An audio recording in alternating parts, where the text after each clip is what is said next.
Claudia Saavedra. I came to this country when I was 7 months with my parents. For them bringing me, it was very hard, just because they got caught twice by immigration. You are arriving in a foreign country, you don't know the language, you don't know the people, you're coming here to study, so you begin with a struggle. I appreciate the fact that I am bilingual. I am, you know, and My name is Esperanza Cecilia. I was born in Mexico, but I grew up here in the United States. The struggle first is to learn the language, because the language will give you an opening to the people. What is important to keep in mind is that everybody in America is an immigrant except the Indians, the natives, and we don't know if they were not immigrants at one time either, coming from other lands. In the embassy, people who ask the questions are American living in Turkey, because they have only sometime like 2 minutes, 3 minutes to see if you can go to America or not. So we felt very comfortable in this country right from the very beginning. And I was very lucky. I worked for large companies, and now I work for myself, for my own company. I have my own business. And it's been a great experience. I'm 83 years old now, and I came to this country in 1953, after I graduated from medical school in China.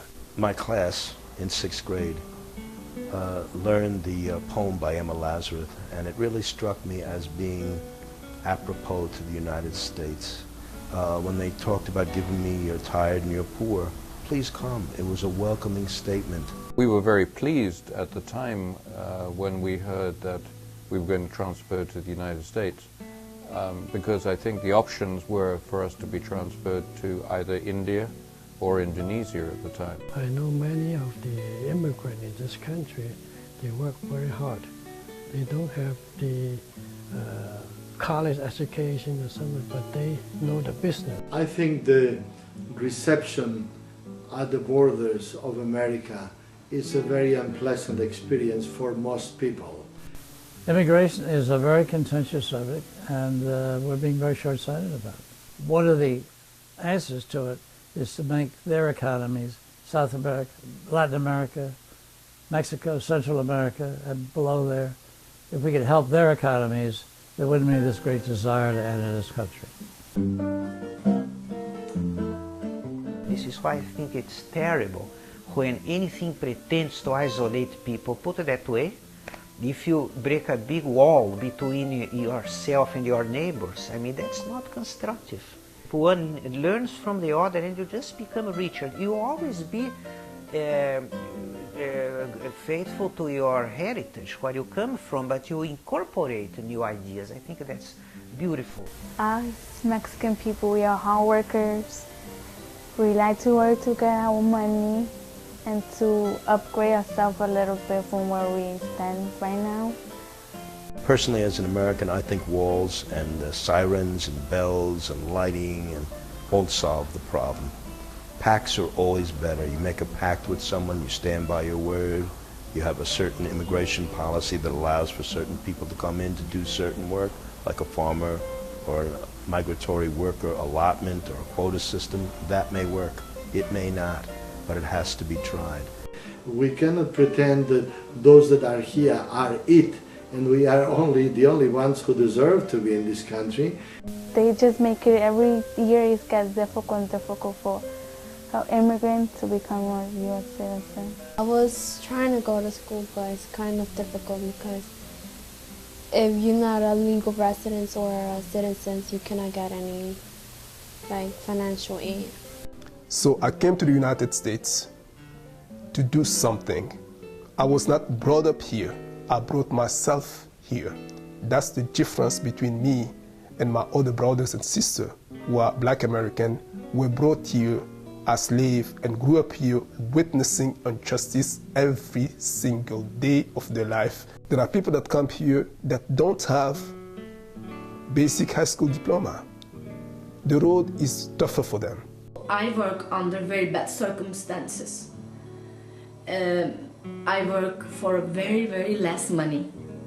And they put a very big fear in your mind that you can very quick lose your job. And these games with your psychology put you in a very bad place. The immigrants that bring themselves here in the United States do not suffer of the ambition gap. They have the ambition, they want to succeed, they will come in your neighborhood. Even if they have to cut lawn, they will cut lawn.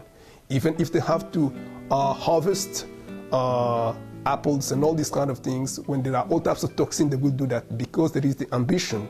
If they want to come here and work hard, earn a job, and bring up their family, they're welcome here. And I approve of that, you know, I'm for it. As far as I'm concerned, these immigrants have not done anything wrong here. Why are you going against these people? What did they do against you? A lot of immigrants here are serving your children. We teach your children in colleges. You go into many departments in university, you find foreigners teaching there. I think that we all should consider that we are all part of this world. Borders, to me, having lived in various countries, are no longer as important. Nationalities are not that critical. Europe is becoming one single nationality. We use one passport, we use one currency. I think the United States, being one country, which is a result of people from all countries in the world, I'm sure, should be a little more open to continue being the beacon of light that it has been for immigrants since the beginning. My dreams I really want right now is going to college and graduate as a nurse, because when I was in high school, I was studying nursing, but I never got to finish my education. We serve this country. We bring up intellectual capability here. We put them to use. We are participating. We're paying taxes. What do you have against these people? I would like for them to treat us like the persons we are, and not to treat us as different from them. You pretend to be the owner of this land. For God's sake, 2 centuries ago, you were not part of this place. You came here as anybody else. The first thing I'd like to see done is to turn down the volume and the rhetoric on immigration. It is a very current problem, but it cannot be solved while the volume is up and people are yelling at one another. We have to be listening to one another. We have to be open to each other's ideas. Without that, there could be no solutions. The opportunities of this country are tremendous if you put your mind to it. It accepts people from all over, and as long as you work hard and you have the opportunity. It's just a question of making it work. We all have ambition. We have all goals. Once you have a goal, you have hope that will happen. Once you are hopeless, then the goal is no longer there. I think the people, if they work hard, very hard, and they can make the living and also can save the money for their family. Without doubt, the diversity of the people in this country, because it is a country of immigrants. American technology, American culture is very much sought after, and I'm proud to be part of that. You talked about giving me you're tired and you're poor. Please come. It was a welcoming statement. And the Statue of Liberty, when I was in 6th grade, 1960, represented that welcoming symbol to the United States. Let's look beyond color, gender, and race. And let's look at the face of humanity. Let's make this country what it was created to be, that is a country of immigrants. And everybody should be welcome, and everybody should be given the opportunity, and everybody should be judged according to what they can bring to this country or what they cannot bring to this country. Because after all, you can claim whatever you want, it is a country of immigrants. And there is no way you're going to erase that from history.